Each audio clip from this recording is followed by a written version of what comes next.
The greatest thing was being on stage and having the control, the awe of being worshipped, and having folks just really look at you and say, wow, you know, I want to be that. As leader of a heavy metal band, Kirk Martin projected an angry, wild image on stage. And getting just thousands of people to scream profanities, that was the biggest rush for me. Offstage, people just found him mean. I was so filled with hate that I would project that hate at a lot of people. Two of the band members, when we were on the road, just decided they were just sick of me and they couldn't take me anymore. And they actually decided to leave the band. But the message in Kirk's music captured the minds of his young audience. My whole intention was to tell people to believe in yourself, follow your own visions, your own dreams, and crush whoever's in your way.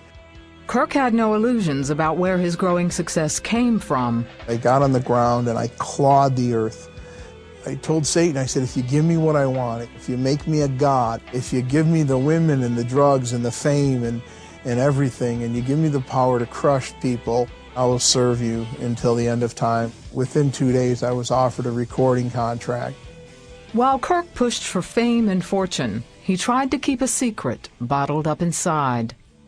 A couple of older boys in the neighborhood started molesting me and sodomizing me when I was probably about 8. It happened more than once, and I never talked about it. I never told anybody about it. Later, taking advantage of women sexually became part of Kirk's heavy metal lifestyle. The worst part about my molestation was the fact that I, in turn, went out and violated others. Then, just as he was about to sign the record deal for which he'd sold his soul, he had an encounter with a mysterious stranger. One morning at about 9 o'clock, I went into a small cafe, and this guy came and sat down right across from me. Out of all the places he could have sat, there were plenty of seats open. And immediately I looked at him with this horrible, mean-looking look on my face, and I said, "What's happening, Dad?" And he stopped stirring his coffee again and looked at me right in the face, and he said, "What's happening, Dad?" I jumped across the table and I put my nose right up to his, stared him in the eye, and I just cursed him. I called him every foul thing I could think of. And he said, "God sent me here to tell you that he loves you.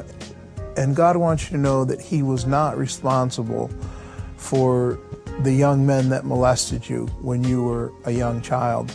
And the thing that was so mind-blowing about that is he used their names. And he said, "Jesus is waiting for you to turn your face towards home." And I jumped up and chased after him, and he went around the corner of the building, and into thin air he disappeared. Not long after that, Kirk was sleeping in his band's tour bus when it shook violently in the middle of the night. Suddenly, it was like this big shining spotlight came down from heaven, and the Spirit of God himself came into the bus. And I didn't know why I hated God so much. Everything just slipped away, and the only thing I felt was love. I felt accepted. I felt like I was that little boy again before I got molested.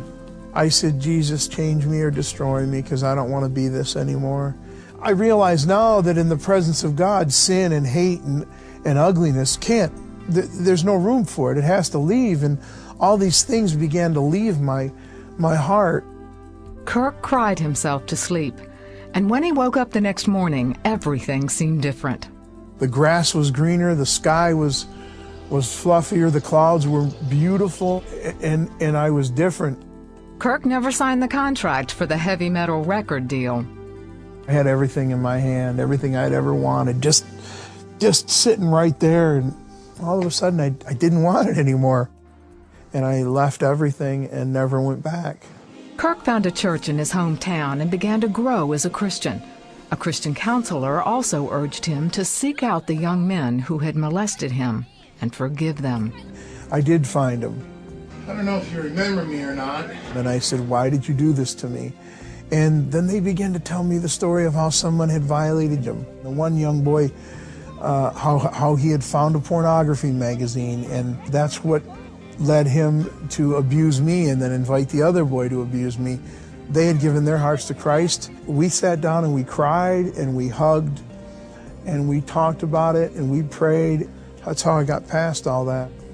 Over time, he found his musical talent moving in a new direction, writing and performing worship songs. He and his family travel around the country sharing the miracle that changed Kirk's life. My wife is just a treasure.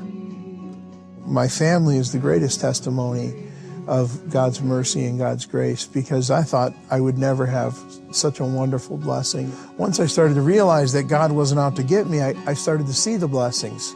I was addicted to drugs and sex and violence and hatred and used music as a tool to destroy people. And then God turned all that around for His glory.